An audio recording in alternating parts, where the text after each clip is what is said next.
but it's better than having no recording at all. So, Yeah. all right, is it started? Good. So, Hello, everyone. Welcome to the first of our Lucid Dreaming Deep Dives series. This is the continuation of our Lucid Journey series, and it is going to transition into a monthly plan, a monthly series. So, the first episode we're going to have today is on wild or wake initiated lucid dreaming. I am Skyfall Blind Dreamer, and I'm joined today by our usual cast of characters. We got Crystal here, we got Liam here, and Lunar is joining us for the first time. And we are going to discuss in detail wild or wake initiated lucid dreaming. hello everyone. Yep, we're going to start with wild and end with wild. It's all going to be wild for this one. It's going to be a wild day. Yep, so should we get started? Absolutely. All right, so let's define wild versus the dialed category techniques. There's two different categories of techniques for lucid dreaming. The wake initiated category and the dream initiated category. With the dream initiated category, you start from a non-lucid dream and you become lucid in the dream. But with the wake initiated category, you start out awake and you transition seamlessly into dream state. So there are a lot of different wild techniques and there's a lot of different dialed techniques. I'm not going to get into the dialed ones today because we're just doing wild. But the difference between most of the wild techniques, if not all of them, really is just the anchor. And the anchor is something that you use to be aware. Because when you're aware, awareness is you look at the sky is blue. You look at a pen, the pen is a different it's like a long shape. That's what you're aware of. So when you're doing wild, you want to be aware of something, and that's your anchor. It'll anchor your consciousness so that you can fall asleep but not lose consciousness. So that's what an anchor. Yeah, we missed the opportunity to joke about large anchors attached to ships today, but basically, yes.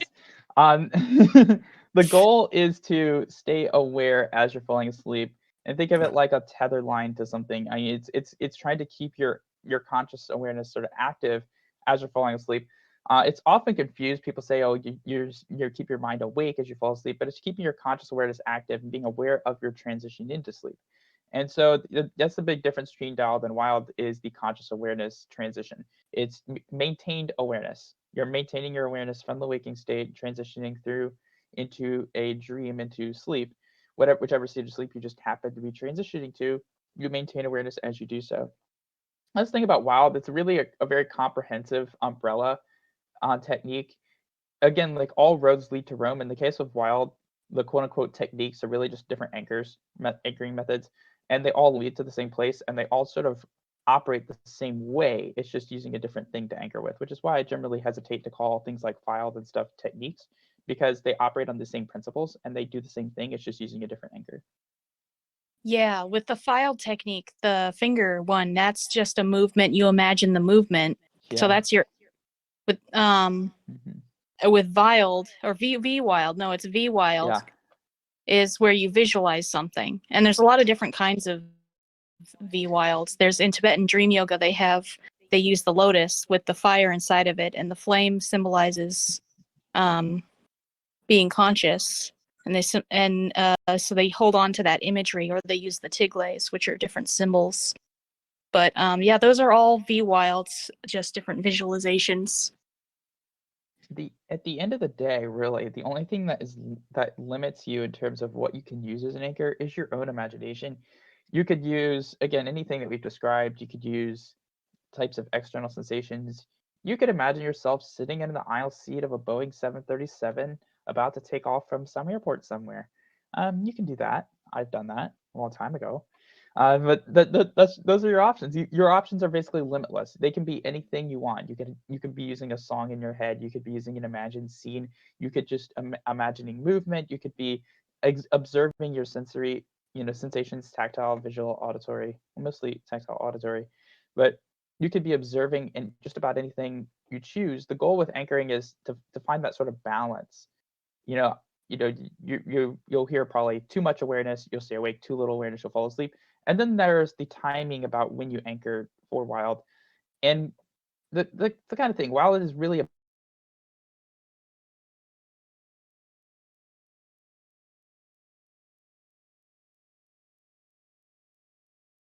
Right.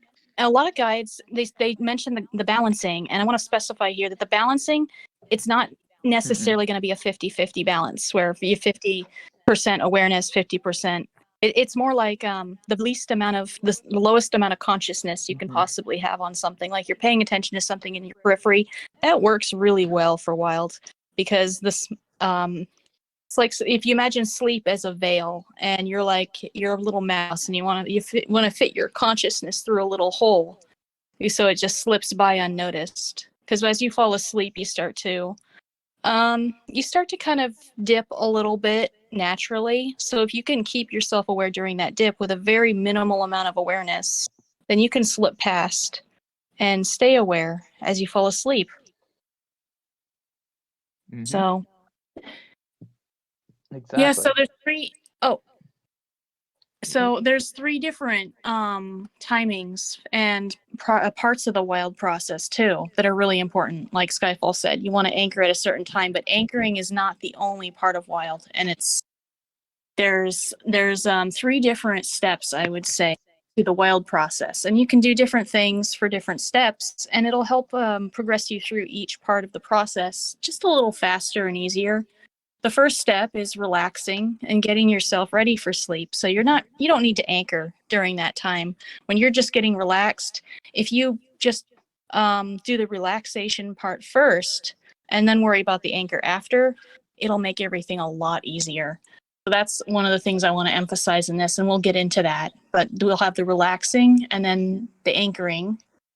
The anchoring comes after the relaxation. It's okay to do more than one thing at a time, but I find wild just to be a whole lot faster if you start with relaxation, really get yourself ready for sleep, and then you start anchoring.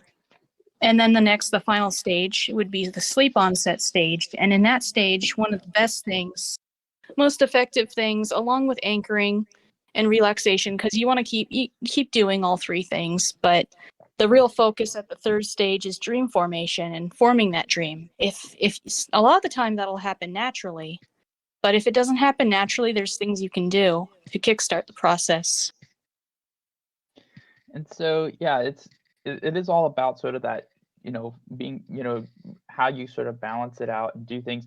Because, and this is probably a mistake I've made. If you try to maintain awareness, maintain an anchor when you're not relaxed, falling asleep can be, let's just say, a little challenging, maybe, i.e., my normal sleeping pattern. But so yes, there's a lot about that. I will say part of that is, trying to determine when is the appropriate time to do certain things.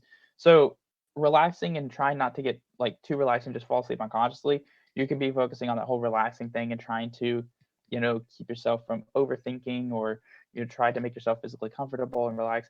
But it is possible at that point to get so relaxed that you just totally forget about everything else, and boop, and then you're asleep.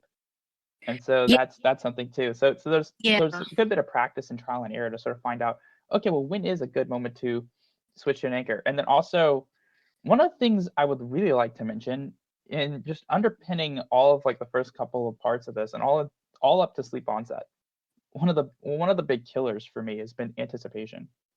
It's not something really talked about too much. So that's not talked about much. And I think the relaxation would probably help with the anticipation, and I'll get into that. But when you're relaxing, one of the things you want to do is relax your mind and not just your body. And that'll help with the anticipation so that you don't feel that as much. And that's what you can emotionally ground so that you don't have so much anticipation for it. And that'll help ease the process a little bit.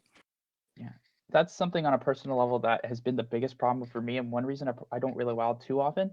And the other reason being I'm a really light sleeper. And so it's really easy for even something simple like a half a second text tone to wake me up. So I'm a really light sleeper. But one of the biggest things was, almost said I got too good at wild in the beginning, because my first ever wilds were effortless. They were like my 7th and 11th lucid dreams, basically.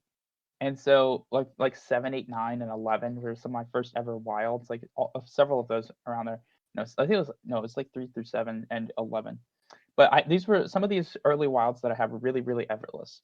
These are over 3 years ago, and it was easy. But I got to a point where I was recognizing when I would transition into a dream, and then boom, I could feel that about to happen, and I would anticipate it happening, and boom, it wouldn't happen because I was too aware and anticipating too much. Yeah, And yeah. that was a big problem. And it's something that can really sneak up on you, because if you're not really familiar with wild and you do it properly, like you do it successfully several times, then you could get to a point where you're noticing when it's happening, and then boom, that anticipation could just sneak up on you.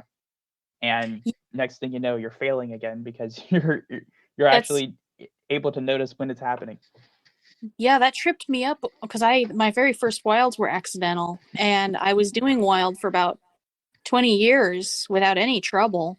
And then all of a sudden I joined these communities and I start reading about it, and I'm like, "Oh, so this is how you do it." And then I was paying way too much attention and hyper fixating on it. Mm-hmm. So I got back into it by learning to just relax the mind before even getting into all that anchoring. I just take a moment, be like, "Okay, I think I'm okay with it not working out tonight."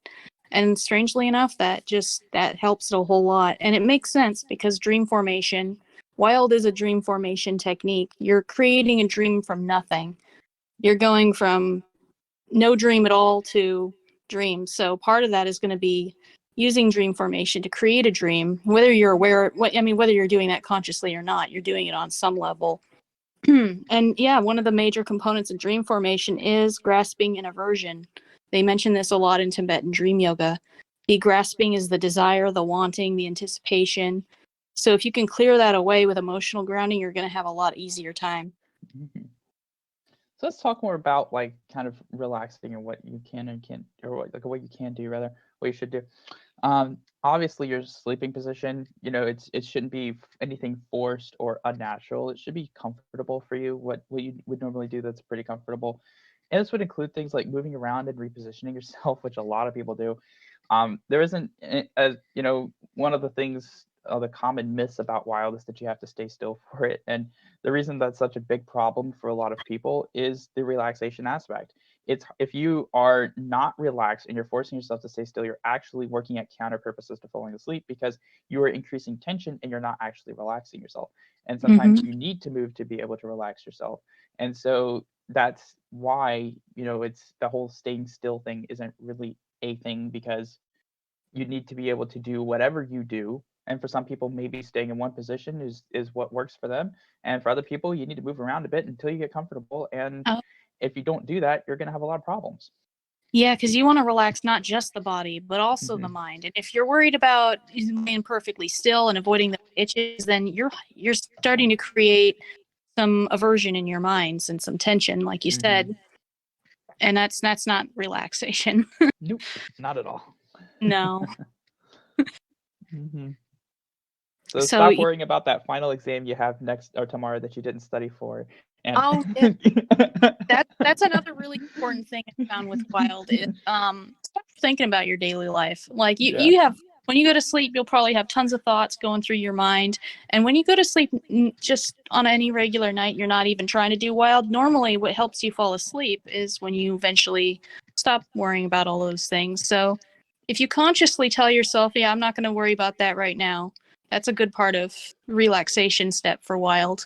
And one of the things you can do to distract yourself if you have all those thoughts going through your head, racing mind, worrying about what you did that day, what you're going to do the next day, monkey brain thoughts, concerns, plans, even just like planning your next day. I don't really find that to be helpful. But one of the things you can do to distract yourself is to think about the dreams you want to have. Because if you're planning out your dreams and thinking about your dreams, it can help kind of ease you into that natural sleep transition. So, and that does sort of kind of tie into incubation techniques. You can actually do mild during that time. If you're having trouble falling asleep, one of the best things you can do is just take a moment, do a little bit of mild, think about what dreams you want to have, and that will increase your odds of getting lucid through both wild and dialed. Yeah, thinking about a previous stream, going through rescripting it and doing that. One thing to know is that this does start straying into anchor territory a bit, because actually imagination-based anchors are pretty prevalent and useful. And so one of the things obviously is, and one thing I can say, because we're kind of straying a bit back and forth, but that's okay, is there's something else that you could be worried about in terms of successful wilds with imagination-based or dream incubation-based type anchors, and that can be too much distraction. And so you can do mild and something like that, where you're rescripting a previous dream, you're imagining getting lucid, all fine and well. Obviously, you don't want to be too aware of things. You know, people say the term focus. I don't really like using the word focus in respect to wild. Focus implies that I'm intensely focusing on one thing to the exclusion of everything else. I'm paying awareness to something specific to the exclusion of everything else, and that it is an intense type of awareness. That is what focus tends to apply. I'm really focusing on this test because I want to get a good grade on it. So And another thing about that. But hold on. Just to get to the other thing I was trying to say real quick is that when you are paying attention to a imagined dream scene or a scene that you want to incubate, for example, be careful not to distract yourself too much with it, because I've had wild transitions like this where I basically just about transitioned into a dream scene that I was imagining and then got distracted by a specific detail, and then boom, I wasn't lucid in it. So yeah. Yeah. That's a good point. And another point to add to that is it's okay if all of your you're doing the hyper focus stuff if that's for your relaxation step. You after that you want to move on to the anchoring, which you don't exactly what Skyfall said for the anchoring step, but it's okay to over focus for your relaxation if it's helping you relax, because that step is very helpful. If you're having a hard time falling asleep and you need to relax, you can go through that whole mild exercise and not worry about your anchor balance or anything. And then eventually you'll start to feel a little more tired and you can move on to the anchoring. And then you don't want to do the hyper focus like Skyfall said for that step. I would say try to keep your mind on your anchoring though. So again, if you do end up, like when you do get into that anchoring stage, if you do end up distracting yourself from it, some of the common things that happen with wild, there are a couple common pitfalls. And one of the common things for people who are too aware of their anchor in particular are people, because they fall out of sleep. They go, I keep falling asleep. One of the things that can happen in this case is someone is too aware of their anchor, and so they're actually keeping themselves from falling asleep. Then they lose awareness of it and fall asleep. And so they stop paying attention to it and just fall asleep. And so if you're paying attention to an anchor, you do want to try to keep your attention on it to a point and understand enough of what you're doing. This is where some of the balancing can be kind of difficult sometimes. It's kind of like a thing you kind of have to figure out. You need to understand enough of what you're doing to do it, but not think so much about what you're doing that you keep yourself from doing it. Because like, I know it sounds really this sounds way more complicated than it is in the moment. Like it's hard to explain. Wild is a tricky technique because I think, this is just my opinion, I think it's just as easy as any other technique, but it's harder to teach because everybody uses mnemonics in their daily life, for mild. That's a common thing that people do. We use intention, we set intention, that's all just you do that in your everyday life. It makes sense. It's relatable. Wild is a little less relatable, so we have to explain it a little more in detail, and then that ends up making it sound way more complicated than it is. The actual process, once you learn it, it can take only a few minutes. It's okay if it takes longer, half an hour, 45 minutes, but it normally, for me, it takes maybe 5 to 10 minutes. This will be variable based on typically how long it would take you to fall asleep. And so if you're someone who falls asleep in 5 minutes, then it'll probably take you 5 minutes. If you're someone who falls asleep in 20, probably take you 20. If you're someone who falls asleep in 2 hours, good luck. But basically,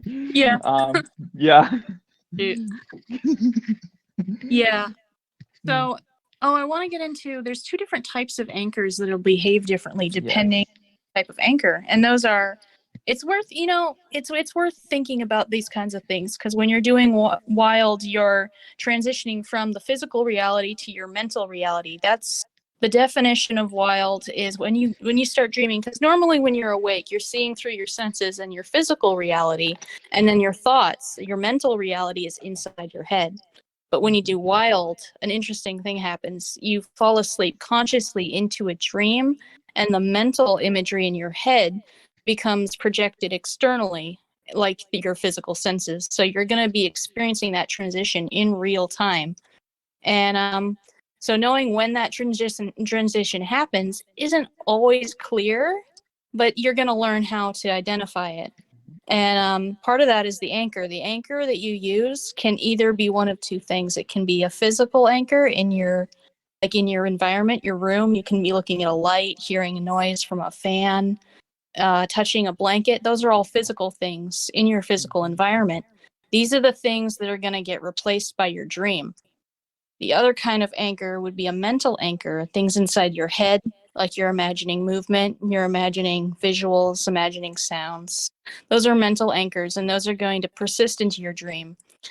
But another thing worth mentioning here is that dreams can mimic your physical surroundings. So if you use a physical anchor like a fan, one of I think three things, unless I'm remembering a fourth, but three things will one of three things will happen. Either that fan, as you listen to it upon sleep onset, it will either continue and you'll continue to hear the noise, but it won't be your fan anymore. It'll be a dream version of your fan. And the transition could be completely seamless. I've had this happen with lights.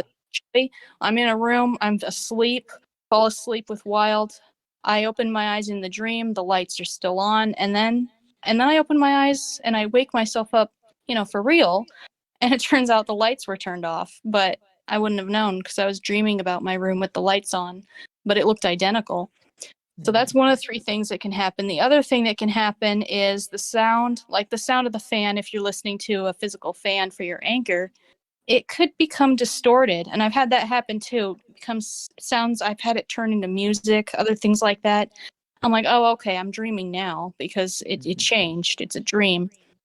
And the other thing that could happen is that it could just shut off entirely, because when you're dreaming, those physical sensations do technically shut off and the dreams take their place normally. But if you don't have a dream going on, you'll just hear nothing, and it could fade, or it could be a very sudden just shutting off sound.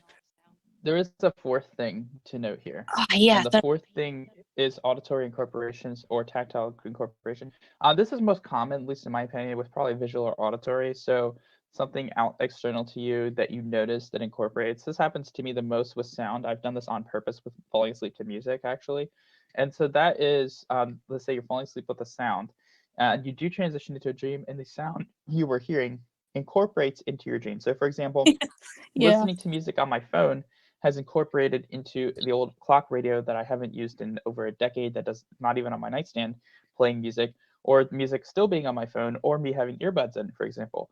And so it can incorporate into an aspect of your dream. The other thing to consider is, because now we're getting to the whole dream formation side of things, falling asleep and not being in a dream is actually a really uncommon thing. Because, I just remember a fifth thing. Yeah. If you're ready to move on, I want to mention this fifth possibility before we leave, because I've done Wild a few thousand times. I've had some a lot of different things happen. One of the other things that's happened is that you could continue to experience your physical environment that is actually your physical environment. You can continue, like if you go to sleep with your eyes open, you could be seeing your actual physical environment still as you're asleep. And it's not the most likely, but it falls under incorporation. That falls under incorporation. You're incorporating that visual stimulus into your dreams. So that's it. Yeah. That's.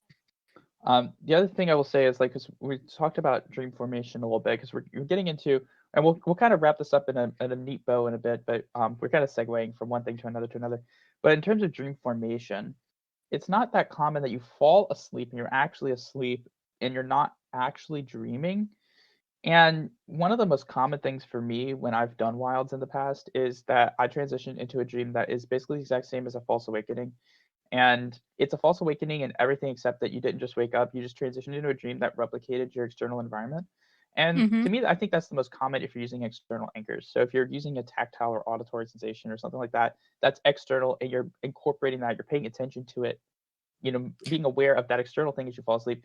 It's not uncommon to end up with a dream that reflects your most recent thoughts in your most recent environment, i.e. what you were just paying attention to, your external environment. And so you're dreaming about laying in bed, but you're actually dreaming. You're in a dream at this point. Dreams behave the same way they would if you were in any other setting, and you can use dream control and all that. So that's a pretty common thing to note.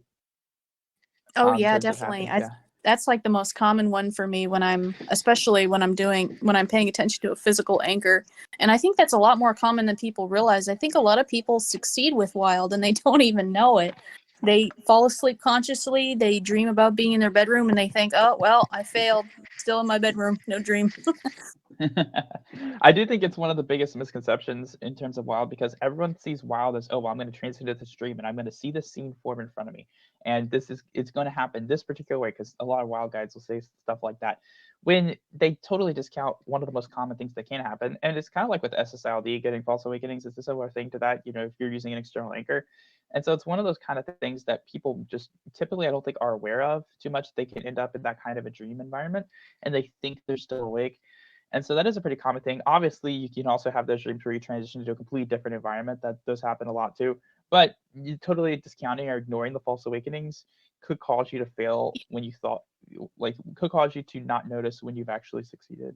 An important thing to note here is that this also, anything could happen no matter what you're doing. But another important thing to note here is that this is also controlled by your expectations and dream formation. This is all dreams. It's your transition into the dreams.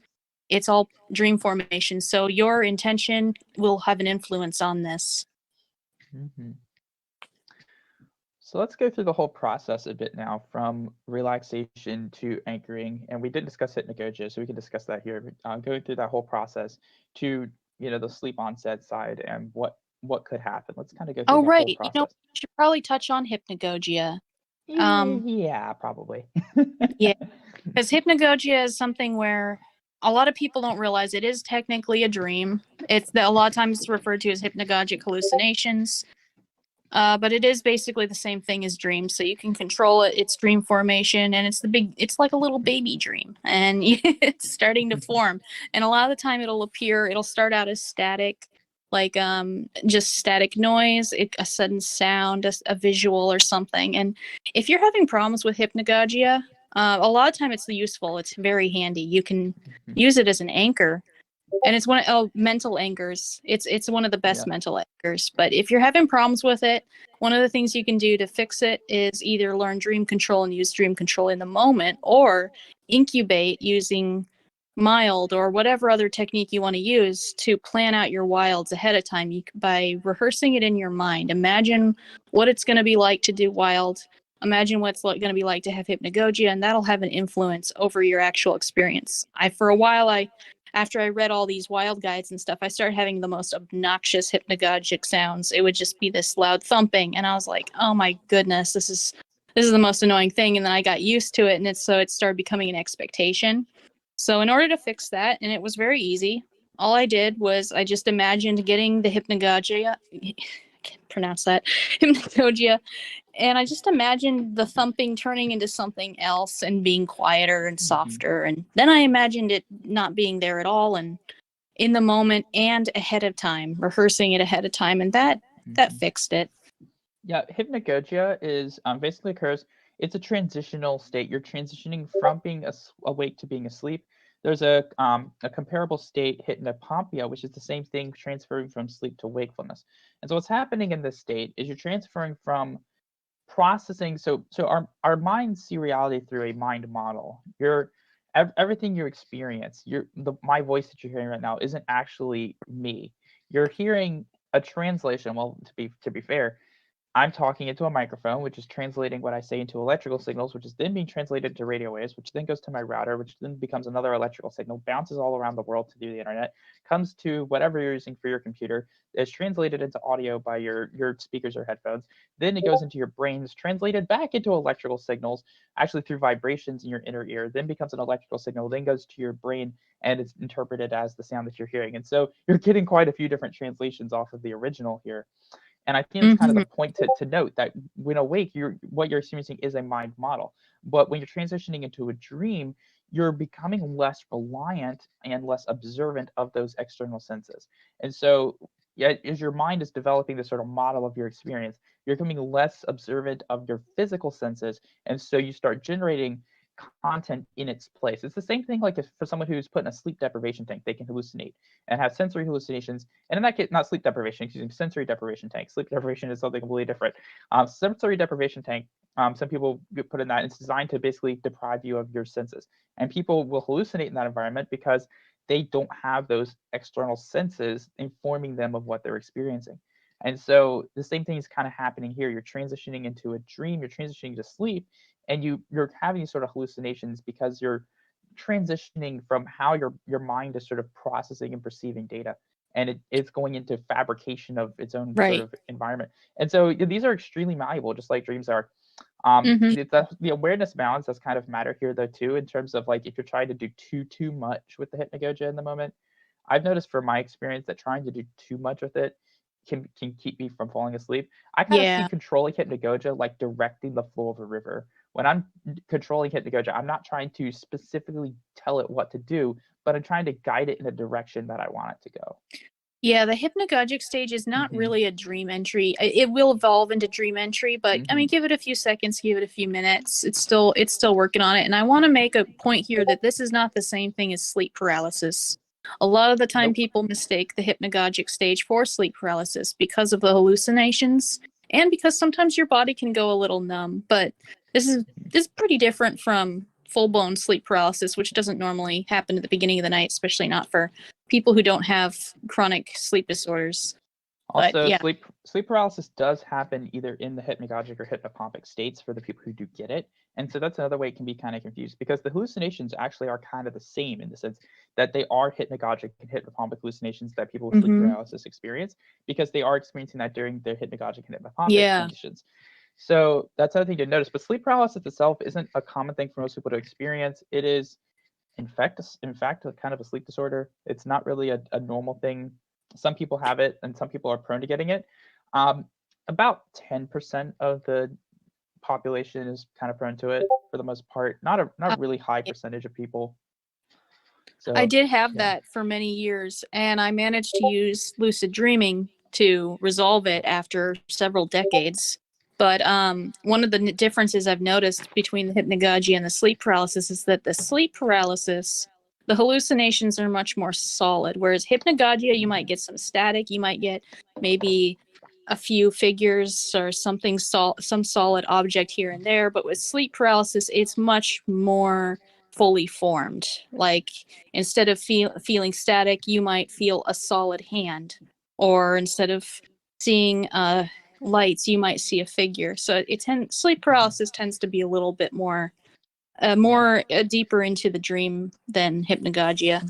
And it kind of depends on the sleep stages too, I think, possibly, because you can transition into, for example, N1. You don't have to transition to REM sleep initially. You could transition into N1 sleep, for example. So if it could be in the night, it's N1, N2 more common. You can dream in N3 though. Those tend to be the hardest to remember from at least the studies that have been done on just remembering dreams and sleep stages. That N3 is like the hardest to remember. And then, of course, REM sleep, which sleep paralysis is really basically a misfiring of REM atonia. And REM atonia is basically this paralysis that we have during REM sleep, because that's when we have our most vivid dream experiences. And so that sort of muscle paralysis, it helps keep us from moving and acting out our dreams. There's actually a sleep disorder for people who don't have REM atonia. It's called REM sleep behavior disorder, where they act out their dreams. And that's actually dangerous. So this is actually a survival mechanism. Sleep paralysis happens when this mechanism either fires prematurely, so you become paralyzed, but you're not properly asleep yet, or doesn't wear off before you wake up, and so you wake up and it hasn't worn off yet. And so that's really how sleep paralysis happens. It's just things not working as they are supposed to. I want to make a note here, because I've had too many decades of sleep paralysis, but I want to make a note here that you're not trapped inside your sleep stages. I know there's a lot of talk of, REM stage, different stages and everything, but we are, as a species, we are physiologically designed to be able to wake up. If there's a threat outside or something wakes you up in the middle of the night, it doesn't matter what stage you're in, you can technically wake up. So part of getting out of that rematonia and sleep paralysis is learning the mental mechanism behind waking up. Letting go of the fear is going to be a major part of that. And with hypnagogic states, you generally aren't going to have that. It's a different thing. But if you do have sleep paralysis, you're not trapped in it. And the best way to deal with it is step one, kind of alleviate your fear and relax. That's a good way to deal with it. But anyway, So the sleep onset, did you want to move on with that? And then probably just a second. Okay. Yeah, because yeah, again, just like with dreams, these types of hallucinations are controlled through our perceptions, whether they're hypnagogic hallucinations or for the few of you who are listening who may experience sleep paralysis, any type of hallucinations that you could have during any of these experiences, they work the same way dreams do through our perceptions. So what we most strongly associate with happening in a given moment, what we're thinking about, our emotions, our beliefs, and our mindset are some of the things that kind of influence and control these types of experiences the same way dreams do. So that's how you control hypnagogia. That's how you can control these types of hallucinations. And that is kind of a useful thing because we talked a little bit about controlling hypnagogia, and you can control hypnagogic hallucinations that way. And so I think it's kind of important. And the goal is, regardless of what anchor you're using, if you're using hypnagogia as an anchor, if you're using an internal anchor or an external anchor, the goal ultimately is that you do transition into sleep. Whether or not you notice hypnagogic hallucinations, you do transition into sleep. So now we're getting to the sleep onset side. So there's the segue. Okay, yeah, good segue. Yeah. So sleep onset. Okay, this one's fun. There's going to be a process for sleep onset, and it's going to feel gradual. You'll start to feel signs, but there's a really distinct moment, at least in a majority of my experiences and what I've heard of other people, where sleep onset really hits you. And you might not notice this if you're engaged enough with your anchor and your dream. Sometimes sleep onset isn't noticeable, but if you're looking for signs, you might notice things before it comes. There might be a hypnic jerk, which is a body movement that's suddenly involuntary. Sometimes you could make a mumble, or just something comes out of you that you just did not expect. You mumble or make a sound. You might feel your body temperature go down a few degrees. Might suddenly feel a little colder. That's normal, and can even be used as an anchor. There's also the numbness and the weightless feeling, because as you fall asleep, you're not going to be feeling your body as much, so you'll feel as if you're floating in space. So that's a really cool. Those are all really cool sensations that are completely normal. And when you feel those, and you're also going to notice that if you're focusing on a mental anchor or really any kind of anchor, it's going to become, if it's not already fully vivid, it's going to increase in vividness as you fall asleep, just naturally, most likely.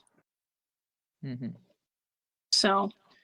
And there are a few things that can happen in sleep onset. Probably the two most common things that will happen when you do actually transition into a dream. And this will likely depend potentially. It doesn't have to, but it will likely have something to do with whatever anchor you're using. You can end up transitioning into a scene. You can either notice a scene come before you, notice something form, become vivid, and transition into a scene. You can transition into a scene that you've specifically been imagining or incubating as an anchor. You can transition into a scene kind of like that, and all of a sudden you're sort of walking around, or you're in whatever this other environment is. The other thing that is pretty common to happen is what I said earlier. You can transition into basically basically akin to a false awakening. You're dreaming, but you feel like you're still laying in bed, and you get up and you're dreaming in bed. Those are the two probably most common things that would happen at that point when you do actually transition into sleep. You're replicating some form of environment. It's either something that you've consciously decided to create for yourself, or something that you are just replicating your most recent thoughts, your most recent feelings. And so those are probably the most common things that the average person will experience. I do see a lot of the time. Another common thing, though maybe not as common, because those are the most common I see as well. But another one is, sometimes if people are using a physical anchor, the anchor might just suddenly vanish. Like the sound of a fan might just shut off in that moment.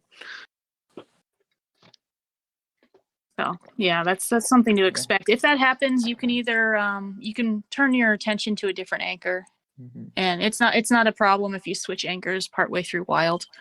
Yeah, you can definitely switch anchors, and sometimes I think it might be good to, depending on the type of anchor you're using, it could be good to switch anchors, either like to hypnagogic hallucinations if you're noticing them, or to a mental anchor as you start losing external sensations. One thing I will note, because I've noticed this a lot on Reddit when I've replied to people, and you've probably seen the same thing because you're on the same platform, but you've probably noticed a lot of the people who become aware that they have lost like that they've lost awareness of this external anchor that they're using, and that kind of startles them awake. Right, yeah. So that's why I want to mention that can happen, and it's nothing startling. You're fine. You can keep going. Mm-hmm. You don't have to worry about it if that happens. One of the best ways to switch anchors I've found is if you see anything in your environment, anything at all that looks like, oh, you could turn that into something, you can use it to start your dream formation process. Like if you see a light, you can imagine that's the end of a tunnel, and then you can kind of be like, oh yeah, I'm going to go through this tunnel right now. Or if you feel vibrations, you could imagine it being energy that's going to carry you off into a dream. Just whatever makes sense to you in the moment. Mm-hmm. And that's where a lot of dream formation comes in handy. Dream formation is extremely useful at sleep onset. The sleep onset stage, that's when, because a lot of the time you'll naturally have a dream start on its own, but sometimes it doesn't. And you can just start it yourself with using dream formation techniques and dream control. Like schematic association is what I described with the tunnel. Schematic association is everybody has this mental framework, these little webs of ideas connected in our minds. Lights sometimes are connected to tunnels. So I'm connecting that idea of I see a light. I'm connecting that idea with travel. And travel will help dream entry move forward a little more and help dream formation because it feels like an act of travel. It's just how our minds visualize it. Yeah, as soon as you talk about travel, I'm imagining myself on a train or plane somewhere. Yeah. That is my MO. Looking forward to actually flying out of here a couple weeks from now. But yeah, you can sort of find yourself transition that. The one thing I would probably be think about, and some people might notice this, is try not to overreact in a sense. I think the issue is like for the people who I've noticed this with, who are using an external anchor and then they lose awareness of it, and then they become aware they've lost awareness of this external anchor. It's almost to me sounds like an overreaction. Okay, oh my god, I lost awareness, and then you snap out and like, and that can be. It's the same kind of pitfall as anticipation. Oh yeah, and one of the best kind of pitfall. One of the best solutions to that is just knowing that it's okay. It doesn't matter, and you can go right back to doing what you're doing within seconds.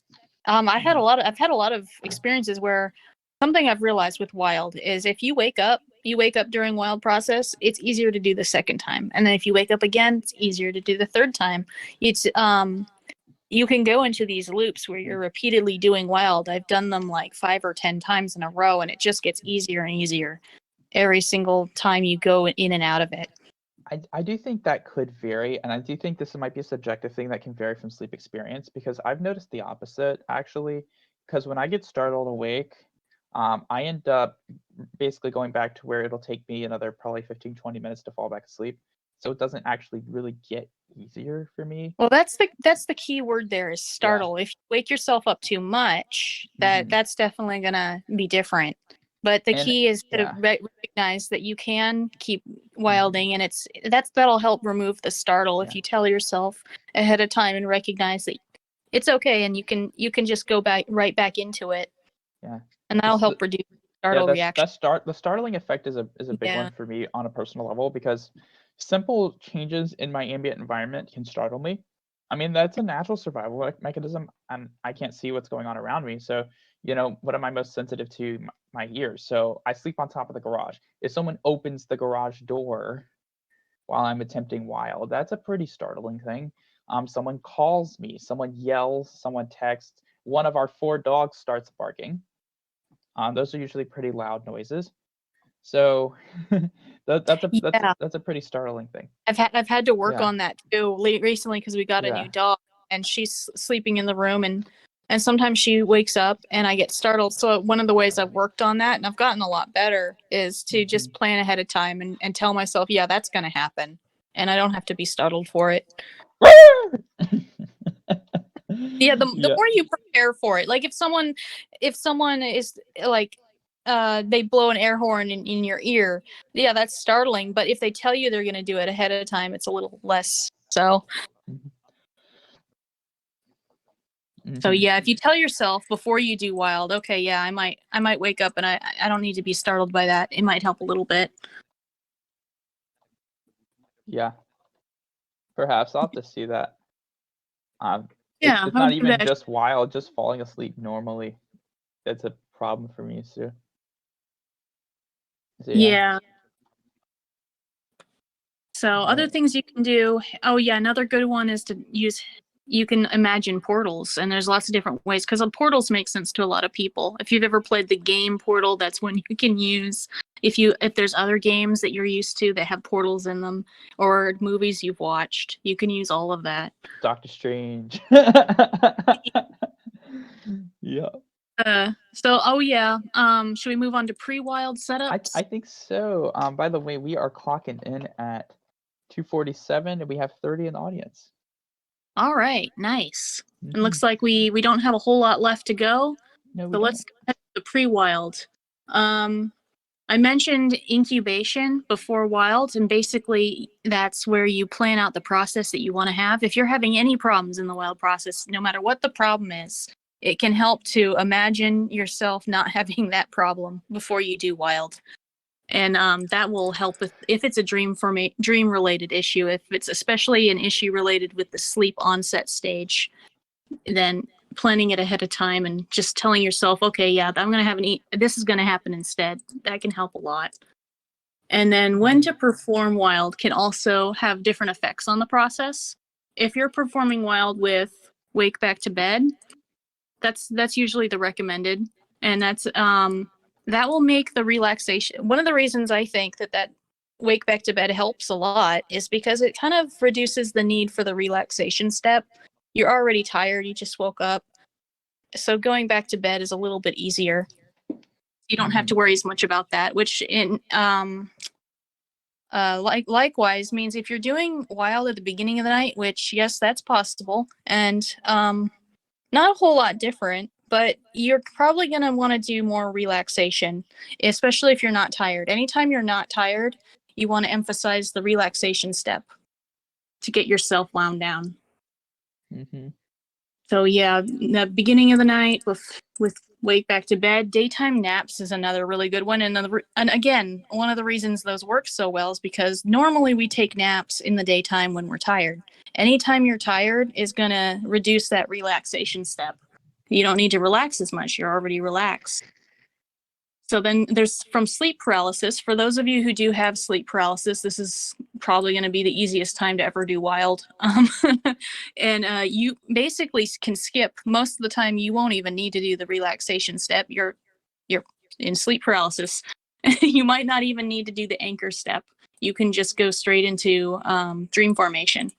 Sometimes you'll benefit from an anchor, but I've never really hardly ever used an anchor through sleep paralysis.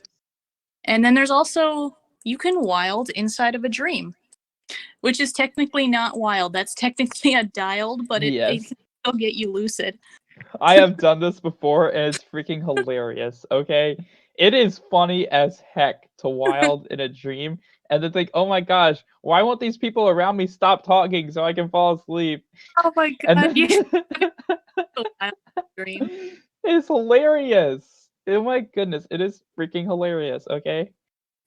So yeah, you can wild in a dream. Be prepared for some really funny results and some head shake moments when you actually wake up and look back and go, oh my goodness, I can't believe I was actually dreaming that. Because it is funny. Let's be honest, it's pretty freaking funny. Yeah, those are great. I've had that happen a few times. Especially if I thought I failed to do wild, but I actually succeeded with what I had. That happen pretty recently. I thought I didn't do wild properly, and then I was like, oh wait, I think I did. I think I was dreaming the whole time.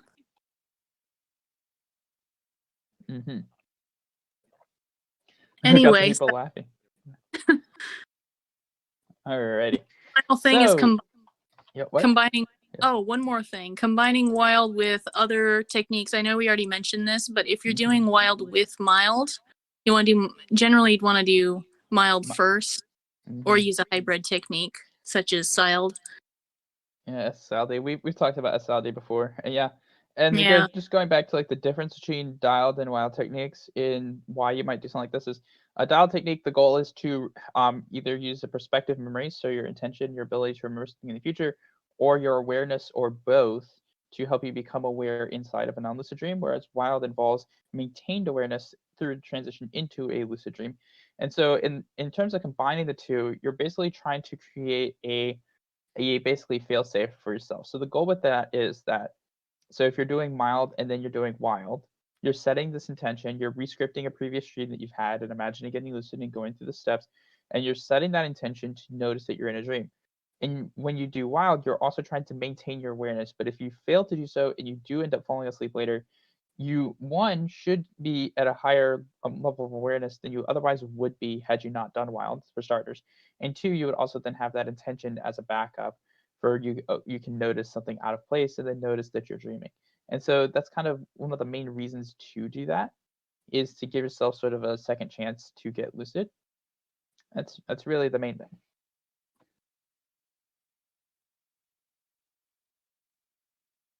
Mic drop. Okay. Hello? Oh yes, You those techniques do stack well. The mild and dialed, wild and dialed techniques. If you pick one from each or use a hybrid, you get the effects of both. Mhm. Although I probably wouldn't go as far as to use mild as a wild anchor, and the reason for that is mild does tend to involve a sort of higher degree of focused awareness than you Yeah, may want in a wild anchor. And so that one. I'd say doing it first and then doing wild. Yes, doing it first and then wild if you're not tired. If you're very, very tired, I found that you can combine the two and seamlessly transition that way much easier. And again, a lot of what we said about the amount of awareness you need does depend on how quickly you can fall asleep, and if and like how easily, not just quickly, how quickly and easily you can fall asleep. If you're someone who's a heavy sleeper who can fall asleep easily, you may want something that gives you a little bit more awareness, that is a little bit, that takes a little bit more awareness to maintain and to pay attention to. If you're someone who's a really, really light sleeper who takes a longer time to fall asleep, that you're going to want something that is much more passive, that isn't very engaging, that isn't keeping your mind fully focused on one thing, that isn't too taxing on you, because falling asleep is already hard enough at that point, that you're trying not to, you really don't need much. Right. And different anchors will generally work better for some people and better for others. Like the counting anchor, I've heard works for some people. It does not work for me. But that is one mentioned in LeBurge's book, where he used counting as an anchor for wild. Chapter 4, in fact, actually. Again, the final note on wild in that sense is that ultimately at the end of the day, anything you can do for wild is just a different means of typically anchoring to get there. And wild does involve a great deal of experimentation. So I can't sit here and tell you what's going to work for you individually as a wild anchor. We can't really do that because we're not you. And so if you're doing this at home, you're going to want to ultimately experiment. There's likely going to be a good bit of trial and error with that. Your goal is to find something that can work for you, and it may take you some time to do that. You may run into some of the pitfalls and things that we've talked about. The goal there, though, is to find an anchor ultimately that works for you, and you find something that works for you, then making it a consistent practice to try to get consistent results. The other thing that we didn't really talk about much is DILD, but we did mention it in one of the Lucid Journey videos that we did. And so DILD, of course, is a specific method of viewing wild where you're waking up from a dream. You're in the hypnopompic state, actually. You're not fully awake. And so then you're more easily able to transition back to sleep. And so it takes out a lot of like the relaxation work and really just leaves you with a little bit of anchoring and falling asleep. And one of the things you can do to practice, especially with relaxation, is when you wake up from whatever, anytime you wake up in the middle of the night, you can practice this. Is try and stay relaxed. You feel yourself waking up, but you don't wake up fully. If you can stay in that state, it's going to make dialed a whole lot easier. How do you pronounce that? DEILD. Daled. Yeah, That's how I call it. Daled. My screen reader and I yeah, get along there. Yeah. dialed. That's confusing because it's not actually dialed. It's not the dream initiated. It's It's the the dream exit. Yeah. dream exit initiated, which is more of a wild. It's not more of a wild. It is a wild. Yeah. No, it is Yeah. because you're maintaining awareness into a dream. So yeah, that is a wild. That's wild. And you can actually re-enter the same dream with that. You don't have to stop your dream. The same dream. I've told my dream characters, hey, I'll be right back. I gotta go use the bathroom. That's actually fine. Now, at that point, if you're gotten up and used the bathroom, that's not actually Dilled at that point. Dilled is very specific thing. Dilled is very much using the hypnopompic transition state. And if you've gotten up and gone to the toilet, you're no longer in that transition. You're awake at that point. And so I yeah, wild. it's a more classic wild at that point. You may have a bit more sleep inertia. If you're somebody who can fall asleep easily, you may have some more sleep inertia by not being very active when you wake up, and it may be easier to do wild, but it's not Daled at that point. I will say, like, Daled, a lot of times when I've done it, and this is actually where a lot of my wilds come from, probably most of them at this point, or a good chunk of them. I basically just, as I'm waking up, I just keep imagining going through that dream as if I wasn't awake yet, and then it just bridges the gap back into it, and then I'm back in there. And so that's typically how those go. Yeah. Yeah, that's an incredible way to do it. That's always my go-to. Is whenever I wake up, I'm just like, okay, I'm thinking about my dreams. Yeah, and that kind of helps. And so, do we have anything else, or do you want to go into Q&A? That's about it. All right. I already have someone who wants to talk. Mario Kart game.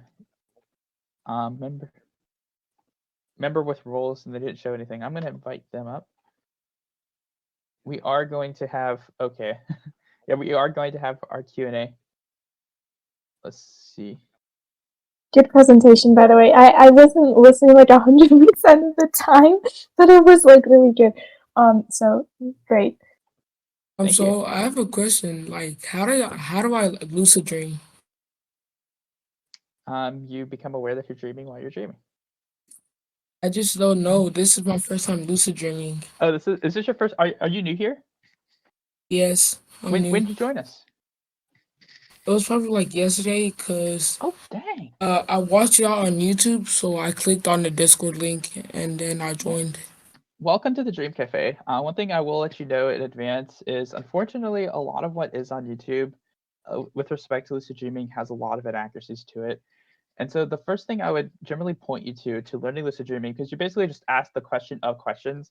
It's like asking what is quantum physics to Stephen Hawking. You're going to get a very, very, very long answer. So what is how to lucid dream? Basically, I would start off by having your reason for doing it, your motivation, what you want to get out of it.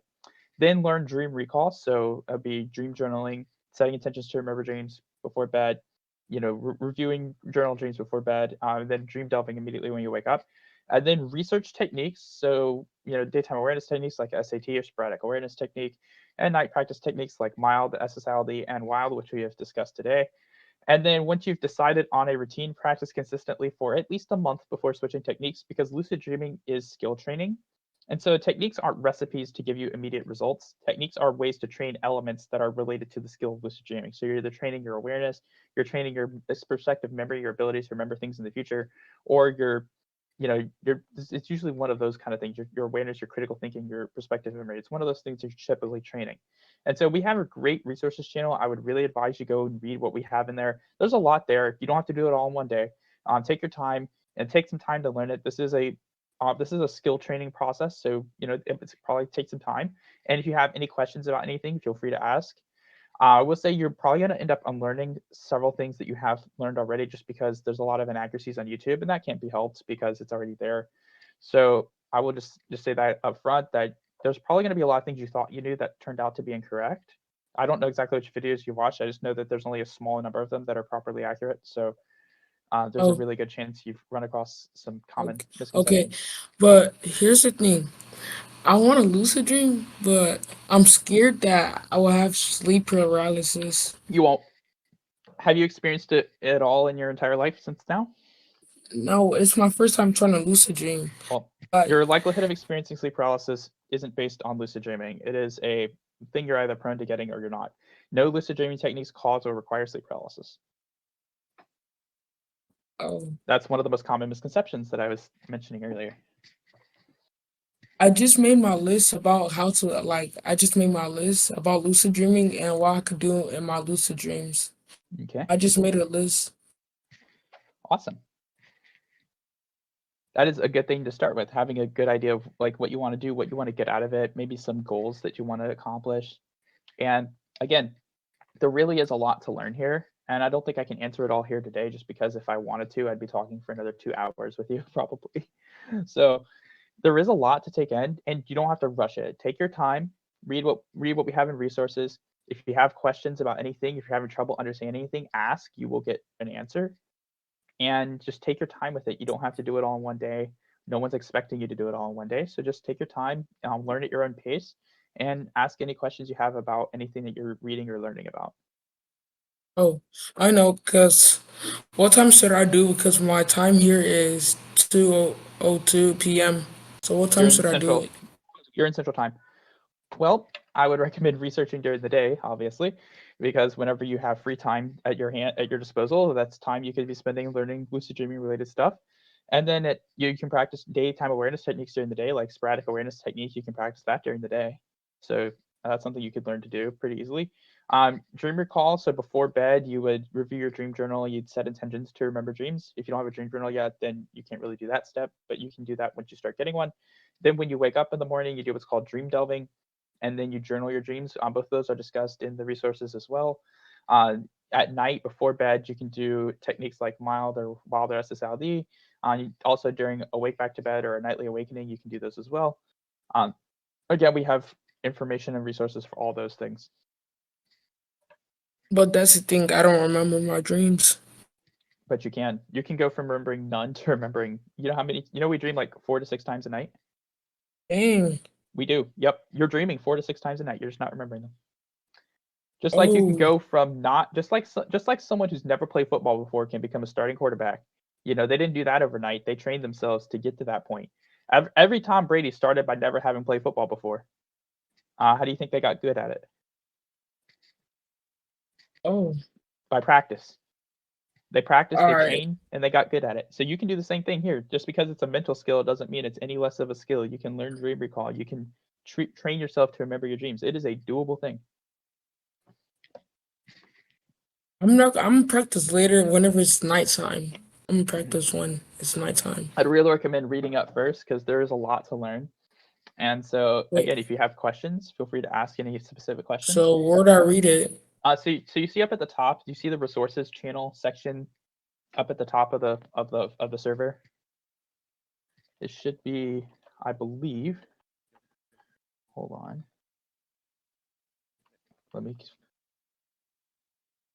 There's a file. There's a resources file folder and a channel in there.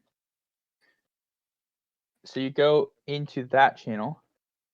It's a threads channel, and we have a whole bunch of different threads in there. So up at the top, there's a thing that says resources. It has like a folder icon on it, and I think so. And there's a resources channel in there, and you go in there, and you got all these different things linked in there. Oh, thank you so much, sir. Have a blessed day, sir. My pleasure. You have a good one. Thank you. Hold on. Have we got anyone else requesting? I don't know. What, Krista? Let me go back in here. Show request. TechLick did request, but they're showing us offline.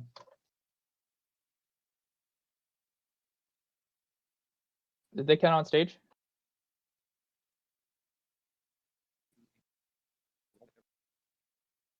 Hello? Is TechLink? Yeah, whatever? Tech is on stage, but not talking. They are? Okay, well in that case. Oh, if you don't have a microphone, can you please just write it in chat and then we can read it out, or we can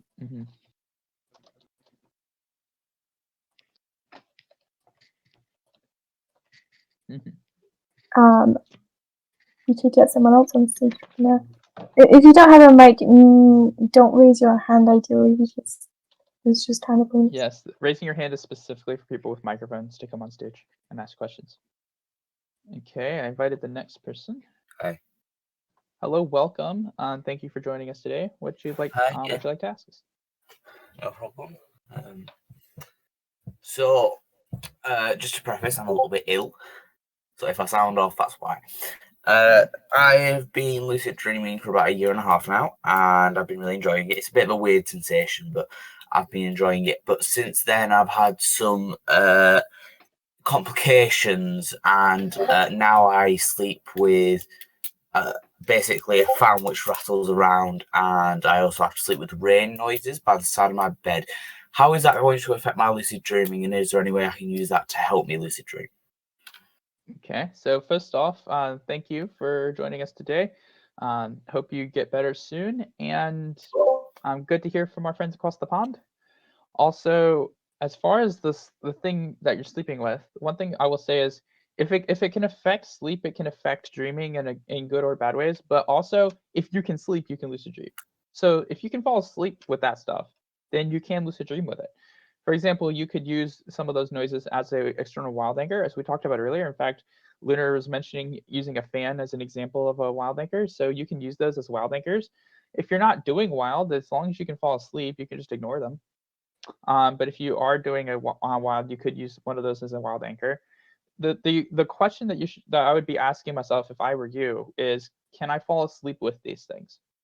Because if I can fall asleep with them, then I can also lucid dream with them. How is that affecting your overall sleep quality?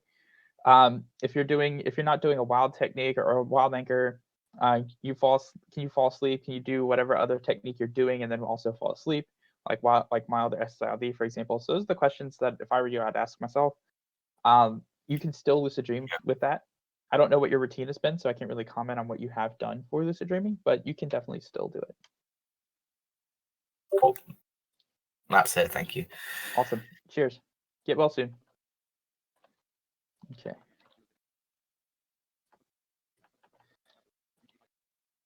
Can someone handle moving people back to audience? Awesome. Cubic Eye, you are up. Welcome.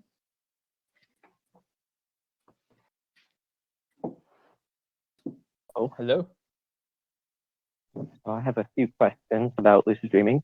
So far, only had one lucid dream. It was a complete accident, which is kind of funny. But I'm currently a high school student. Most people here are. If you have any tips about lucid dreaming for people who can't do a wake back to bed or something like that, So not you can. sleep. Sorry. So for that first question, you can lucid dream without doing wake back to beds or WTB. It does tend to be harder at the beginning of the night for some people. I will say that those dreams are the earliest dreams tend to be the hardest to remember for some people. Not always, but sometimes they can be. You can do any techniques though at the beginning of the night. I will say for wake back to beds, they do not require alarms. So you don't actually need to use alarms to wake yourself up. You can use intentions, and you also don't have to stay up for any set amount of time either. You can just stay up as long as it takes to do a technique and go back to sleep. You don't have to stay up for any amount of time either. Honestly, whether or not wake back to beds are right for you would be determined on how much sleep you can reasonably get in a night. You still want to anytime you do a wake back to bed, you still want to balance it out in your sleep. So however long you stay awake, that would need to be budgeted for in your sleep. Also, how long it takes to fall asleep for a person is a determining factor in whether or not that would be a good idea at a certain time. Obviously someone who takes 5 minutes to fall asleep is going to have a much easier time of it than someone who takes 20 minutes. And those are things to consider. You can definitely still practice techniques. You can obviously do daytime awareness techniques, and you can do night techniques at the beginning of the night. I definitely do recommend doing wake back to beds whenever possible, though. And the daytime techniques like mild, you can do anytime. You can do it before bed. You can do it during the day, and then SAT, other techniques like that are going to be really good. Mild's a night practice technique primarily. Anyway, what's your next question? Another question. So for a while, I was doing really good with doing reality checks throughout the day, but then I decided to set an alarm for it, which was a mistake because then I just after I turned it off, then I never could remember it. So what are your tips for remembering it? Just kind of just try and Yeah. Or- So first off, state testing is a supplementary practice. It's not it's not a standalone practice. So it's not something to do by itself as a practice. It's something that is a Right. supplement to whatever else you're doing. Never use alarms or external reminders like that, because all that does is make the practice mindless. The practice should never be mindless. It requires Right. critical thinking and present moment awareness. And so do it whenever you remember. You can set intentions to remember, or do it when you notice Right. something that seems a little out of place or something that's unusual or not normal for you. That'd be a good time to do Right. state testing, or whenever you remember to do it as part of a daytime awareness practice in general. So like if you learn sporadic awareness technique, rather than just by itself. Right. And another thing, since it takes me so long to like fall asleep, because it usually takes me like around like 45 minutes to an hour. What techniques do you think would be a good idea for someone like me who has a lot of trouble focusing? Because like wild would be probably really effective for me, I think, because I have noticed myself accidentally doing wild before, but since it takes me so long to fall asleep, I just get like distracted within like 5 minutes or so. Yeah. Again, If I were you, I would do the mild during that time, and then Okay. the wild in the daytime practices. So Yeah. You familiar with mild and how it works? Yes. Yeah. What? Yeah. Okay. Yeah.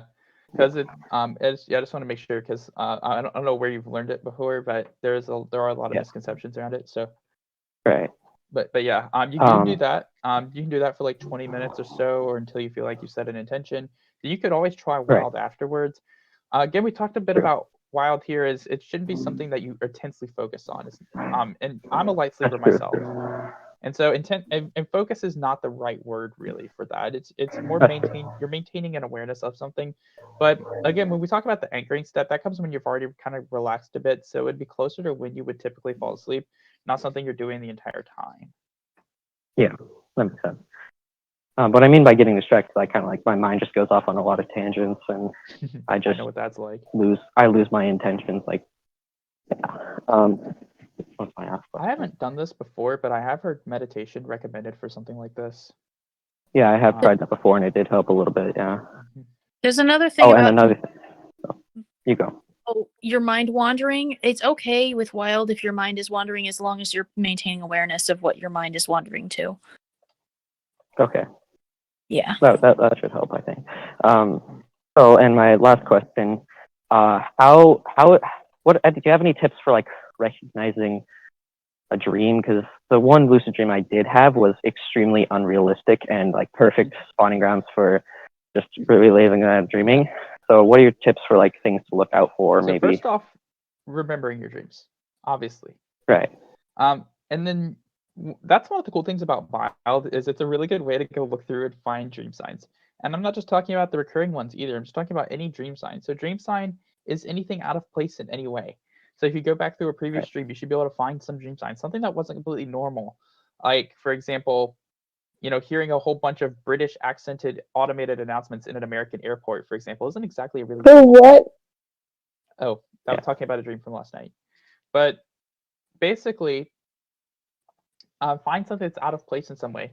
One of the things that journaling your dreams helps you find these dream signs, as well as when you review your journal, you can look for recurring dream signs. So these are themes, patterns, or specific things that repeat themselves throughout your dreams. So say, for example, someone dreams frequently of travel. Then, like for me, travel is a recurring dream sign. If I'm traveling somewhere, then that's a recurring dream sign. Someone dreams about school, for example, regularly. That would be a recurring dream sign. Or dreams about a specific activity or an event, or has a certain theme. So those are things that people can look out for as far as recurring dream signs. But just noticing dream signs, basically learning to be aware of when something is out of place in some way. And mild is a really good way to do that. You can train yourself to, here's a dream sign, here's something out of place, and train yourself to re-script a dream and imagine getting lucid. And then just, when you go back to your dreams, record your dream signs. Like, what dream signs did you notice in this dream? What things were out of place in it? So those are things you can do as well when you're journaling your dreams. So I guess that means I'm probably going to have to get a lot more dreams in my journal, because so far I haven't been great about dream journaling. I mean, for like a week or so, I was writing down dreams left and right, but now how many dreams a night do you typically recall? Usually just one Or It's on the one night I did have 2. That is on the low end of recall. We typically dream around 4 to 6 times a night. Yeah. So Well, I definitely thank you. think Thank you, friend. improving recall is step 1. Improving your recall is step 1 for lucid dreaming. Yeah. Well, thanks for answering my questions. My pleasure. Also, are you Canadian or West Coast by any chance? Oh, I'm in Arizona. Oh, Yeah. Arizona. Wow, you do not sound like Arizona, but I've only been there once, so I can't really say. Yeah. All right, have a good one. Yep, you too. Thanks. Wait, we have Wick. Either related to John Wick or he's on. Hello? Okay, hey Wick. Yeah, related to John Wick. Yep. So I had a few questions. All right. And first, when I'm trying to do wild, I can't I can't focus on my anchor because I'm always thinking about something else. And I've tried meditating, but it doesn't really help. Have you tried making the other thing you're thinking about your anchor? No. No, I haven't. Okay, be a well good way to that's go. typically my go-to for that. Also, yeah, making just your anchor doesn't have to be one specific thing, and it can change throughout the process as well. And so the goal is just to keep yourself aware of what's going on as you fall asleep. So even if your mind's wandering and jumping from thing to thing, if you can be aware of that and aware of that as you're falling asleep, then that can be your anchor. It doesn't have to be an intense focus either. A lot of people hear focus with anchors, and a lot of times that gives actually the wrong impression. When you're actually anchoring, it shouldn't be like an intense focus on one thing to the exclusion of everything else. It's maintaining your awareness, just being aware of it as you're falling asleep. All right, yeah. Okay. I had 2 more questions. All right. I don't have a great dream recall, so I remember one dream, and it tends to be incredibly unvivid. So like, I remember one or two thoughts I have while I'm having the dream, but yeah. That actually fits because one of the biggest things that affects vividness is dream recall. And so, what all do you do to help you remember your dreams? What? What all do you do to help you remember your dreams? I mean, I have a dream journal, and I do dream delving normally. All right. When do you do that? When I wake up. How soon after you wake up? Like right after. So I like turn my alarm clock off and then. Yeah, like how many seconds would you wager? Oh yeah, like 20 seconds, 30 seconds maybe. And then how do you do it? I just think back to anything I was just thinking of, kind of. You stay in the position you woke up in? Yeah. And you think about like emotions, thoughts, what you were just doing, thinking, experiencing, all that stuff.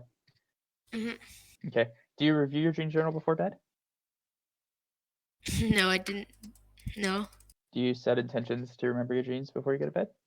Yeah, but. Yeah, I would really also. I put the reviewing your dream journal in there. I mean, that's one of the things it's good for. Review your dreams, look at them, read them, and use that to also help you set that intention to remember dreams when you wake up. And then, yeah, again, try to delve immediately when you wake up. That's a big thing. You can budget some extra time in your sleep for it. If you wake up at all during the night, do some dream delving as well. There are things you can do. How much sleep do you typically get? 9 hours, 9 to 8 hours. That's good. All right, so you're in the healthy sleep amount of sleep. That's good. Thanks. Okay, so yeah, just work on that. Review your dreams before bed. Try to see, if you can improve that recall at all. Setting those intentions, reviewing your dreams. Of course, journaling as much as you can. And even if you don't remember too much, just try to journal other things like, try to journal, when you fell asleep, when you wake up, or anything particular, maybe why you would, maybe why you had a certain thought or certain feeling. Just anything like that can get you thinking about more details. All right. I think that's it. Oh yeah. Actually, I did have one more question. Right. I couldn't find this online. Is there like a list of when I have my REM phases? There isn't a list specific to you because no one's been monitoring your sleep. So, so REM isn't as important for dreams as people make it out to be, because we actually dream in all each of our sleep stages, but REM is typically where we have the most vivid dreams. However, typically you'll find them in 90-minute intervals because our sleep cycles last approximately 90 minutes, give or take a few, varies from person to person, obviously. We also have these little micro awakenings throughout our sleep, which is another thing. You could set intentions to notice your awakenings so you can wake up and attempt dream recall or LD techniques as well. But typically around 90-minute intervals from when you fall asleep. It's not 100%. The only real way to properly, accurately measure that is if you have something that's monitoring your sleep. But it's not the most important thing to really worry about too much. Yeah, if you're doing wild, then your wild dream is going to be just as vivid as waking life anyway, regardless of what sleep stage you're in. Yeah, but I was asking because I was thinking maybe I should do multiple wake back to beds. Yeah, use those intentions. Set intentions to notice when you wake up, and just whenever you wake up, do it. Yeah, awesome idea. You can also delve every time you do it to improve your recall. Exactly. Mm-hmm. Yeah. Can I just quickly say that I gotta go? So bye. Good job, guys. Have a good one, Crystal. See ya, Crystal. Thanks for being here. Thank all of you for presenting so well. See you, Liam. See you, Leo. Yeah, and take care. Take care. So yeah, that's all I have. Thanks for answering my questions. Thank you for shopping at Dream Cafe. Take care and good luck. See ya. You too. Bye. Hey, Caden Cool, you are the next tribute from District 12. Come on up. Hello. Hi, welcome. Okay, hold on. Now that I'm put on stage, it's kind of hard to remember what I was going to ask. Oh, so I mean, I haven't really been thinking about lucid dreaming until like today doing this. But when I fall asleep, something I notice I really have trouble with is like, I assume this is hypnagogia, but it's basically when I have hypnagogia, it's like everything all the time, nothing's in scale. I have a bunch of thoughts, and is there any way of like going through that without having as many thoughts? Or yeah. Right, so with hypnagogic hallucinations, you know if it does, I don't know what you mean by nothing's to scale. Like, can you elaborate a little bit on that? It's like everything like tends to change in size and proportions. I focus a lot on those when I think about stuff. Anyways, things aren't really even basically, and I tend to have trouble really focusing on what's going on because of that. Is there any like? Yeah. Well, I will say. Yeah. Sorry. Go ahead. Oh, so are you seeing like shapes move or things in your room changing? I'm doing it with my eyes closed, so like usually like random shapes appear. And then like I like open my eyes and like try to like look around, so therefore I can like have like a sense of scale, and I tend to notice things even seem kind of foreign. Okay, so that I've had that happen a lot.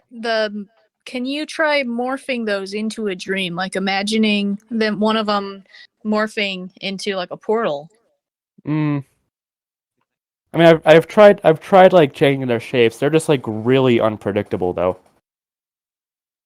Okay, so like it's okay if they aren't exactly what you expect, but the goal is to get it so that it feels kind of like you're morphing into another dimension. Give yourself that sense that you're moving into a dream, and that'll allow you to transition. Okay, thank you. Mm-hmm. Cheers. Bye, thank you. You're welcome. Take care. You too. All right, see you. Shadow Neutrino, you are next. The price is right. Can you hear me? Yes. Okay, thanks for having me. I've got 3 questions today. All right. Yeah, I believe it's 3. Okay, first up, do you think? Well, have you ever? Okay, so I'm currently a student, and you know, we have to study, we have to revise, and all that. Oh yes. Does the wake and do's like a wilding affect sleep quality? Like, do you have any instances of just feeling very tired even though you've had enough hours of sleep after trying to lucid dream? Not really, no. Not really. No. So But I don't have it's to worry important to about. get enough sleep. If Mm. you're staying awake too long, that can be a problem. But if you're actually sleeping, then no. Okay. Thanks. Second question. So I have. Do you know what aphantasia is? The exact opposite of being blind while awake, which is what I have. You're not able to visualize very well or imagine things. Yeah, so basically I'm not very good at conjuring up images. For example, I can close my eyes, I try to imagine the room, I can see I can imagine how it would be like if I were able to make an image, but it just doesn't appear, it's not there. I just very Honestly, recently realized this. yeah. So would that affect I don't know if I can do like an what is it? I've got the exact term. Like you think about something and then you just seamlessly You go into the scene. imagination-based anchors. I will say this much, okay? So what you're describing is enough, honestly. You don't need a full crisp visual detail of something. Really, you're kind of associating conceptually with what that thing is. You don't need the full detail of it. I'm speaking for someone who does visualize quite a lot, but doesn't have much actual visual to go on. But you don't really need like the full visual detail. I don't know what it's like for you when you remember your dreams or when you remember your waking life memories, because you have seen things before, but how does that translate into your waking memory if you're trying to think about something you've actually seen and experienced? It's about the same way, because that's probably going to be what your dream recall is like, is similar to what your waking memories are like in that sense, I'd imagine. And then there's a whole other there's other senses you can use for anchors. Yeah. I don't even, visual is only some of the time. I like to use sound anchors, so you could be listening to a sound instead. Mm-hmm. Yeah. I guess which is kind of funny because I the stuff that I experience in my daily life, my waking memory, I remember stuff. I can kind of visualize it in my head, but it's kind of just like lines and vectors and arrows. And when I remember my dreams, they're just kind of more vague. So I can remember an image, for example. I can remember a scene that happens, but when I try to imagine something, that's just not going to work.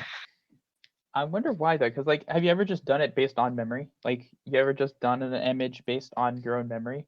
Because it seems that there could be a little bit of a disconnect there, in the sense that it might not be aphantasia in the same sense, because I think some people with aphantasia have that same problem with their own memories.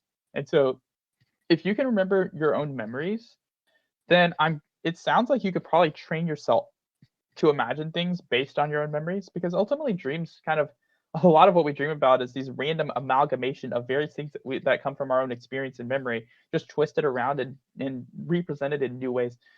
And so have you ever imagined something specifically from your memory, like taking a memory of something that you have that you can recollect and recall, and just imagine doing something in it? Well, I've tried doing that, but I just kind of fall asleep. I don't think it has anything to do with my aphantasia, though.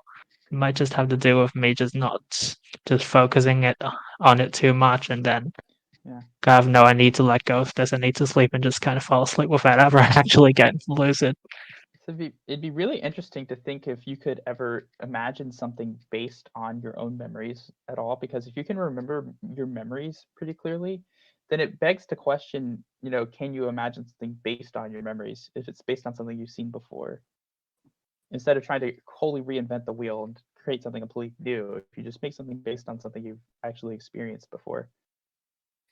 Okay, that like say that for helps. example, and say Thanks. for example, you're trying to imagine a building, a street, and a car. So say imagine your house and a road that you're familiar with, and like the car that your parents drive, or something like that, like something that you would know well, like a specific thing, and see like, well, but I don't know if like, could you ever do something like that, and then like take elements from specific memories and try to combine them? I wonder if you could do something like that.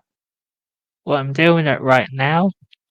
They don't really stay there. I can sustain them for like a second almost before they Interesting. just kind of vanish.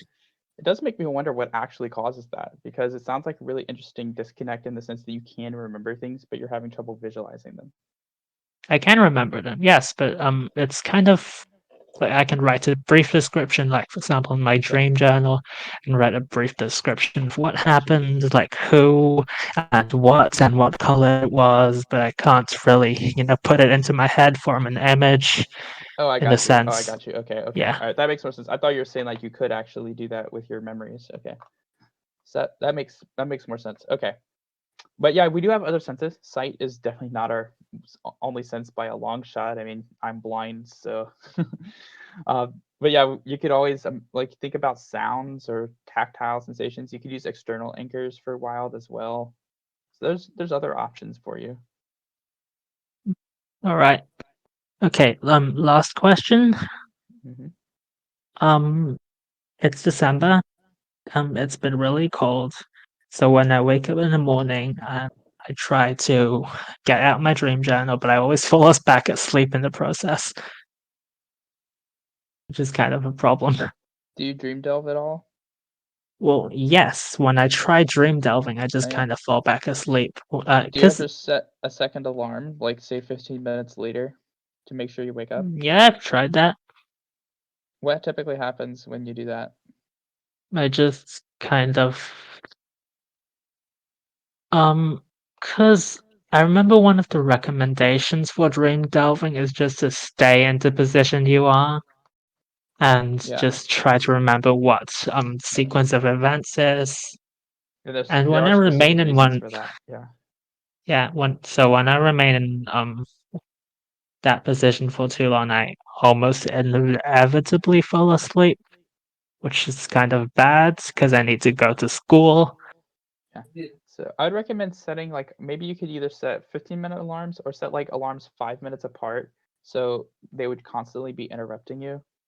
That way, it either keeps you from falling asleep or it wakes you up.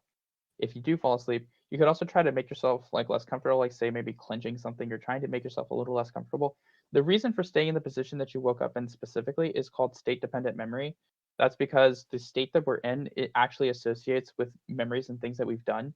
And so when you're in that state that you're sleeping in, it associates with your most recent dream memories, and it helps you to remember those.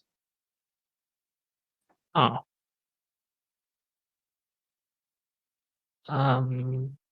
Okay. Okay, I think that's it. Thanks for having me. Have a good one. Have a good one. Take care. Enjoy the holidays. Thank you. Castel or Kazuk Castel, you are the next district, should be from District 12. Come on up and ask your questions. Hello. Hello. Yes. Actually, I only have one question. So I've been learning to lucid dream for quite a while now, and after trying out some of the methods, I realized that, hey, what was it called again? Waking up, exiting from a dream or something. The technique. Dream exit initiated. DIOD. Yeah, dream exit initiated. Yeah, I've noticed that. Yeah, it's easier for me to wake up and like notice, wait, something is not right in the dream, and just get lucid. But the thing is, for some reason, almost all the time, there are chances that I have succeeded and continued on with the dream, but most of the time I just noticed it and yes, this is a lucid dream. All right, I'm a be off. See you guys. And the moment I thought, all right, I'm just going to go through this door and go to another place that I think that I want to be, it just boom. I just wake up like this. It just keeps on happening over and over again. How many lucid dreams do you have? Actually, Probably more than 10 times. I don't really count them. Okay, so not that many. Only a few, really. I guess at that point. How long have you been practicing? Probably for 6 months. Yeah. Okay, so you've been consistently practicing with whatever methods you've used for at least a month. Yeah. Okay. I've tried them each for 1 month and before I switched to another. So. Okay, good. Okay, so only 10. All right. So you haven't had too many for starters, because one of the things, there are a couple things that could be happening here. First off, one thing is it makes me wonder about your dream recall, because you talked about there are chances where you think you might have gotten lucid and continued, but you're not really sure. So like, how many dreams a night do you typically remember? Around. Let's see. How many dreams a night do I particularly remember? I'm checking my journal here. Just. Okay. Oh. It's an average of 1 to 2, actually. Okay, so you're on the lower end of recall. So, because we do typically dream around 4 to 6, and are you getting a consistent like 8 to 10 hours, 7 to 9 hours of sleep? Not really. How much sleep do you normally get? Probably 4 to 6. Okay, all right. So there's actually one issue for you right there is sleep duration. When you're sleeping shorter, we tend to have, even just consider, like, just looking at REM periods, they tend to be shorter, but typically dreams tend to be easier to recall closer to the end of our sleep, and we tend to have a chance to have longer and more vivid dreams towards the end of our sleep. And so that does, sleeping only 4 to 6 hours, one, isn't healthy. I don't know how old you are, but usually for adults around 7 to 9 hours, or for minors 8 to 10 is what's recommended. So 4 to 6 isn't that much. I'm an adult. With actual. All right, so yeah, you're undersleeping by anywhere from 1 to 5 hours. You're undersleeping. It's pretty crazy. Yep. So I would definitely advise considering getting a consistent and healthy sleep schedule. That is actually a pretty important thing for not only sleep quality, but lucid dreaming as well. Having a consistent and healthy sleep schedule is great. Working on dream recall, I'm not sure what all you do for recall. What all do you do to help you remember dreams? I don't particularly wake up to. Not like I don't particularly try to recall them. I just, when I wake up, I just jot down whatever I remember, Okay. and I just read my journal sometimes. All right. So, And sometimes I just notice something keeps occurring, like this jar that I kept on having for some reason. Okay.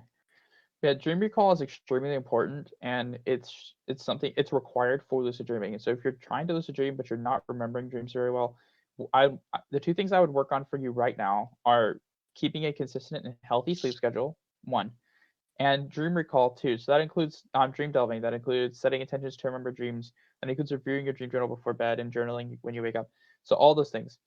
And also, one thing I want to get to, because I was saying all that to get back to the point about, so you've had so few lucid dreams, and so I was focusing more on the fact that you've had so few lucid dreams in 6 months rather than what you've actually experienced, because I think part of that is your sleep and recall issue. And the solution to a lot of your short lucid dreams is really practice and experience for the most part. There are typically two things that can be happening here.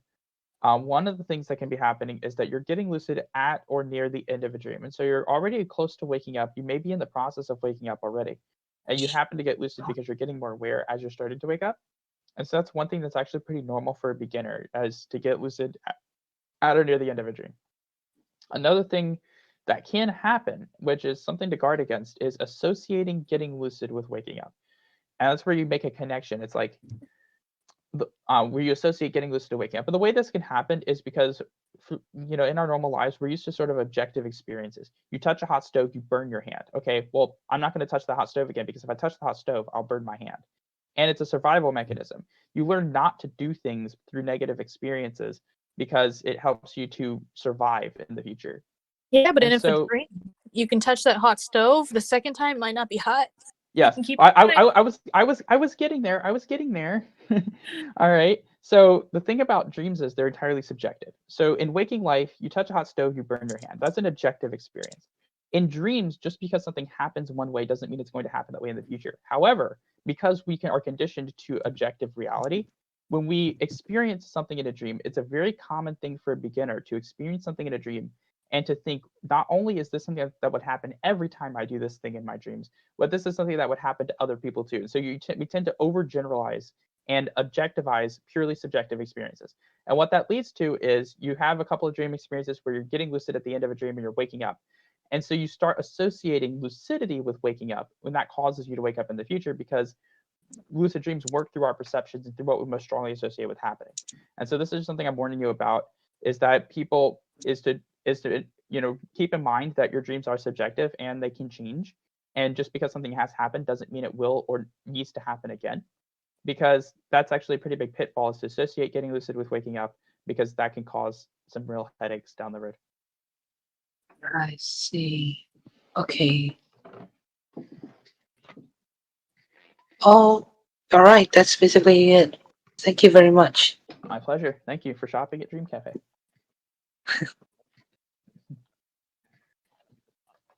So how do I exit? All right. Is there a move to audience button? I think so. I can't find it. Hold on a Wait, second. wait, just. Did you get it? Thank you. All right. Tittle with 68 lucid dreams. You are next. Titta. Or Kruros 27, whoever you are.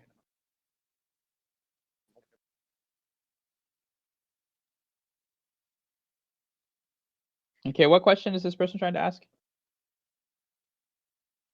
Someone said the captions are broken. Okay, hello. Hello.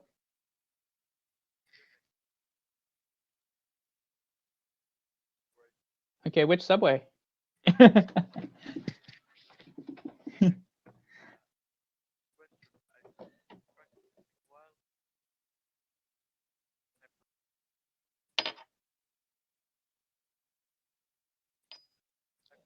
Hypnagogia, yep.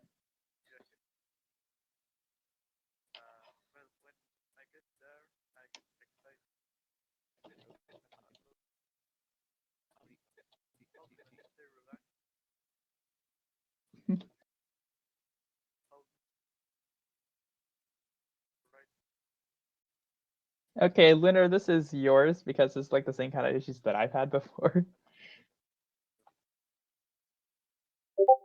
You still here? Is she still here? Linner. My thing bugged out actually just now. So were you saying when to know when to open your eyes? Well, also he's saying that so he's basically having some of the same issues that I am, where he's noticing that he might be about to enter a dream. He's like getting excited, and he's basically anticipating it, kind of like I've done. Oh, okay. What I do during that time is dissociate out of my body. So like to describe that, you want to something that works really well for that is to imagine the sensation of leaving your body. Like imagine yourself wiggling out from under a blanket and floating up towards the ceiling. Like pick a spot or pick an area where you want to go and just imagine yourself going there, and eventually you'll start moving. And that can kind of distract you so that you're not, getting that anticipation thing going on. And it feels like it's kind of like when you're training dogs and the dog is all anxious and you're like, okay, no, we're going to go this direction. We're going to go in that direction. You change the direction of the dog. So they're not thinking about their anxiety. They're thinking about where they're going. So you can do the same thing with wild. Yep. And I am also curious what subway this guy's on. This person's on. Is it London Underground? Is it the Paris Metro? Is it somewhere in the United States or Canada? That's a good question.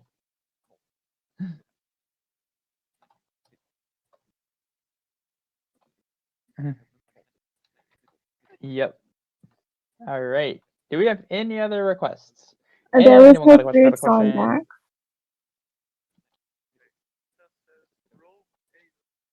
Oh yeah, the Brom only has 3 metro lines. Lol. Yeah. A, B, and C.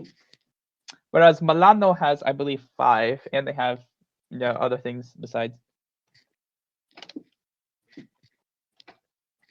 All right. Anyone else have any questions? Anybody?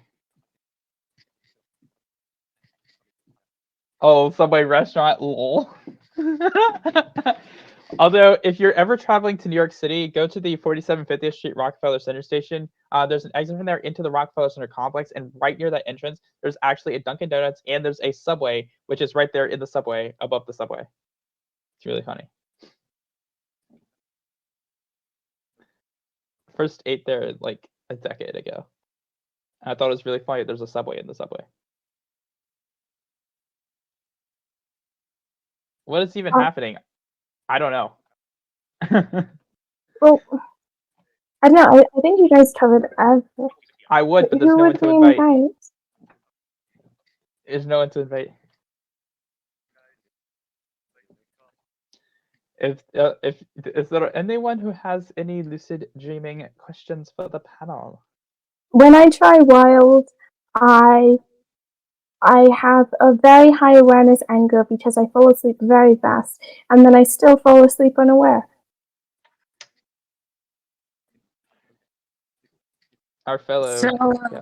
have you The tried silence picking was out, have you tried picking out an anchor that you're kind of emotionally invested in, not something that's going to be like scary or too much, but just something you're like, oh, I'm kind of interested in that.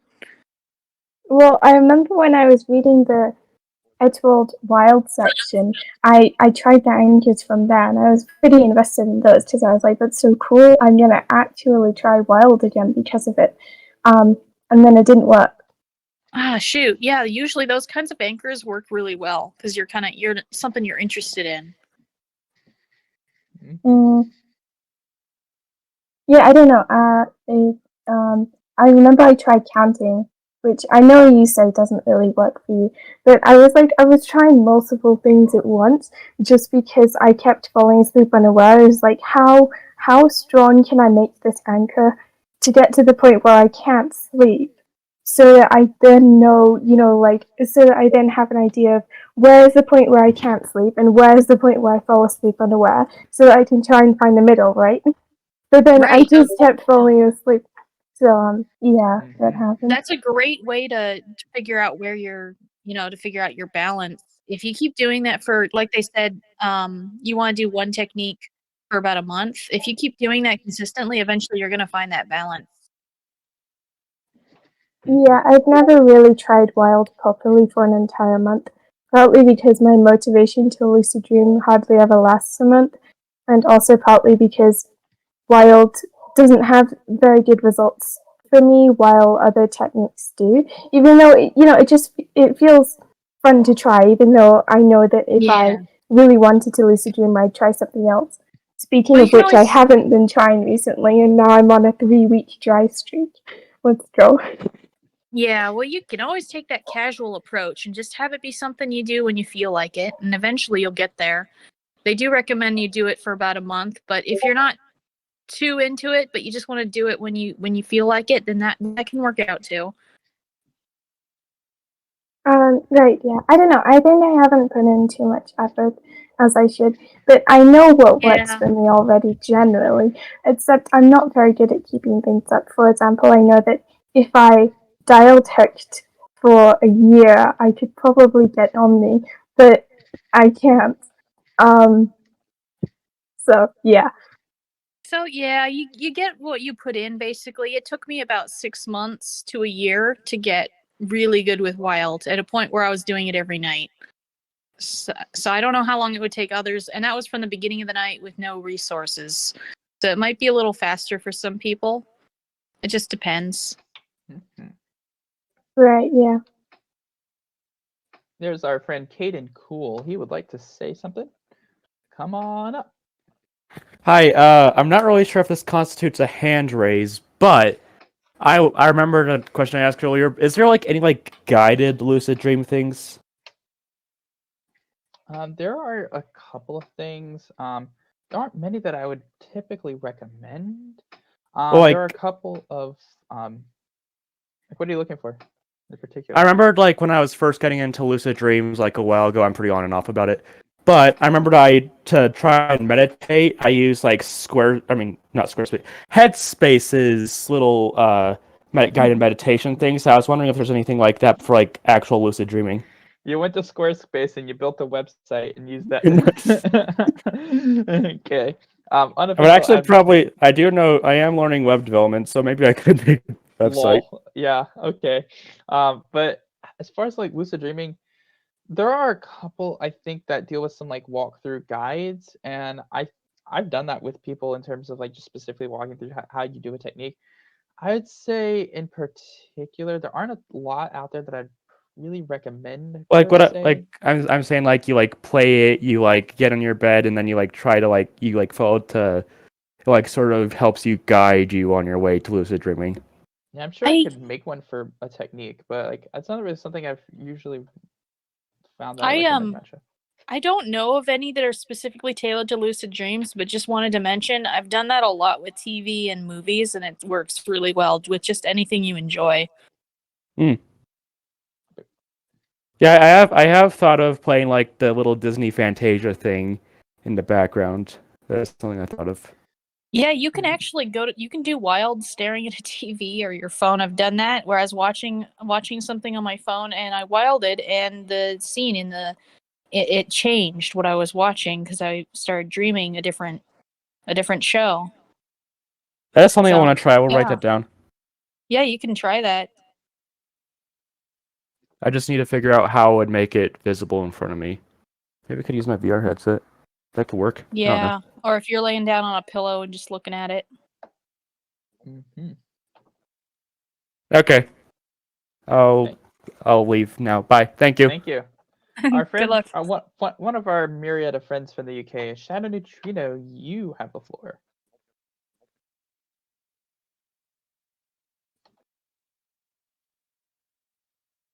Hello.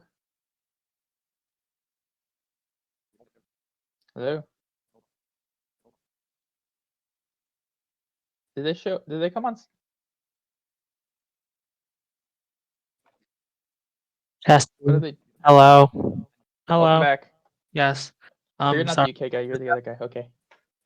I'm sorry. I just have one more question. Oh sure. Go ahead. So early on, it was mentioned that you can watch something, to induce a lucid dream.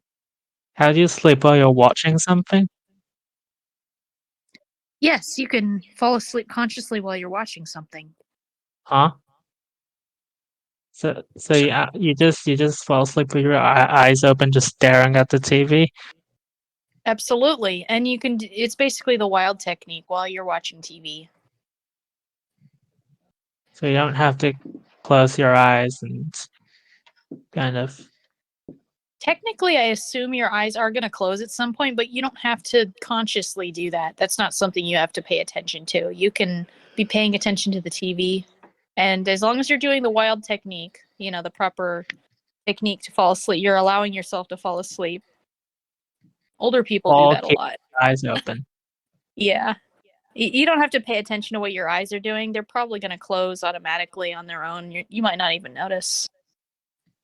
I cannot relate to that because I just need a very silent environment in order to fall asleep. There's not going to be any lights. There's not going to be any sounds. Just going to be me in the room. Well, that no might TV work on. Yeah, it depends on the person. Some people, they don't fall asleep well to TV. Yep. I'm one of them. Any noises that are loud or noises that are constantly changing. Yeah, I hate those the most. Yeah. Skyfall, you mentioned that you were blind, right? Yes, I am. So, how does that work? Do you just see things even in your dream? So we have 5 senses. That's sight, hearing, touch, smell, and taste. And so most of my dream experiences are auditory and tactile in nature, just like my waking life experiences. I do visualize while awake, and I can see like bright light and stuff. And sometimes I'll see like vague images or vague details or something. But most of my dreams are they're dominated by auditory and tactile sensations. That's interesting. Wonder how that works. Normally. Oh, Start paying attention more to your other senses. Okay, you're not a one-dimensional being. You do have 5 senses, and so you should start noticing more of them in your dreams if you start paying attention to them more. all right. Thanks very much for having me once again. All right. Have a good one. Yeah, you too. All right, that'll be $5. All right, no, I'm just kidding. Have a good one. All right, Flower. Long time no hear. Welcome back. Okay, so remember how I asked you like about first I started finally fix my sleep rhythm and yeah, more vivid dreams did try to occur. Thank you for advice a lot. Our pleasure. We're happy to help. But now I realized I'm getting lucid dreams. I still having like my so my room is I still have issues with control. I noticed more specific. As I said, I constantly every time I'm get a bit aware. I am always in my house, always like every time. So every time you're lucid, it's a false awakening type experience. You're always in your house. Yes. Okay. I have had control issues in my house before, because I have these really strong associations with where everything is and what everything is meant to do in there. And so one of the things I've done to kind of buck that trend is, obviously start by you can create small items and things, like go look for a specific item that you want to make on your desk or on a table or on your bed or Yeah. anywhere in the room. And then, Right. one of the things I've also done to try to change my location is to start by making a door that doesn't exist in my house. And so that door doesn't exist. It's not associated with any other place. Like all the other doors in the house that do exist, they're associated with It's the my rooms. problem. I try to do that, but it's end up in not going nowhere. What happens? I'm always like I created doors in my walls and stuff like this. They just never open. Now I'm thinking about. What are your emotions like when you're doing that? So, question is, how you advise to try the dream control? Like, how you advise to like, have you specifically advised to train to person since dream control is a skill? What any things I can do so I can train this skill? So start during the day. I would do a mild visualization exercise during the day. Imagine doing some of those things that you'd like to do and the types of results that you could get and the things that you can do.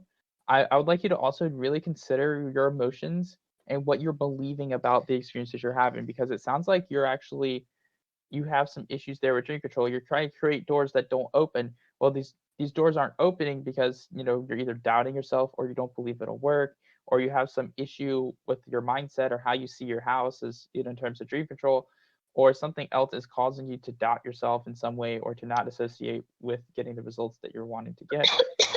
So there's Nicole's method with the door is excellent. I want to add a couple more ideas. Another idea is you could get a remote, while you're awake, you set a remote down on your nightstand and you tell yourself, this is going to be my dream remote.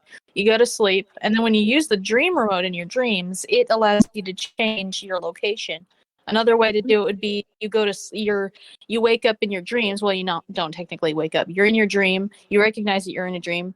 And you could try going to sleep again, but doing wild again. And then you wake up into a different scene, with the intention to be in a different scene. There's a lot of different ways. What about can I use my phone on dream remote since I'm using my phone every day? If you have a lot of confidence with your phone, that's an amazing idea. You could use your phone, have that be like your teleporter. You could have an app that's like, this will teleport me to another location in my dreams. It is an idea, given I constantly using my phone and it's always in my hands. Yeah, that might work really well for you. Whatever just makes sense and seems like you'd have the most confidence with. is likely going to work. Mm-hmm.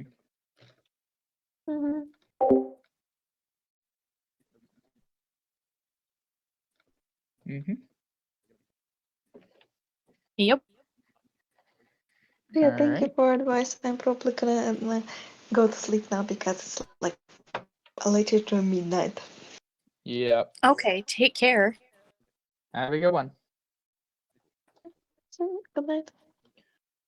I think we are going to conclude here. I don't see. Okie Okay. dokie. Well, that was good. All right, there's one person who's asking questions in chat. Honestly, though, if you want to answer them, go ahead. I think they're asking you Let me see. because it is about time to conclude. So I just want to go ahead and wrap up here in a sec. Well, I can also answer those in the chat. Yeah, go ahead, do that. So I just want to let everyone know. Thank you all for showing up here tonight. We definitely appreciate that. If you have any questions that didn't get answered here, you can go into like the Lucid Dreaming channel or something like that. We're getting ready to end the event. For anyone who is watching this on YouTube, on the Dream Cafe Guides channel, if you are not a member of the Dream Cafe Discord, please come out and join us. If you are listening to this on a replay, I'd like to thank you for making it all the way to the end. If there's a question that you have that didn't get asked, feel free to ask us on the Dream Cafe server. Feel free to look through our resources and information for anything related to lucid dreaming that we may have a topic on that you might like to learn. And we are definitely looking forward to hearing from you all again. Thank you all for watching, and do have yourselves a good day. This has been Skyfall Blind Dreamer with Lunar and Crystal and all the others here on the Dream Cafe, hoping everyone has a good month of December.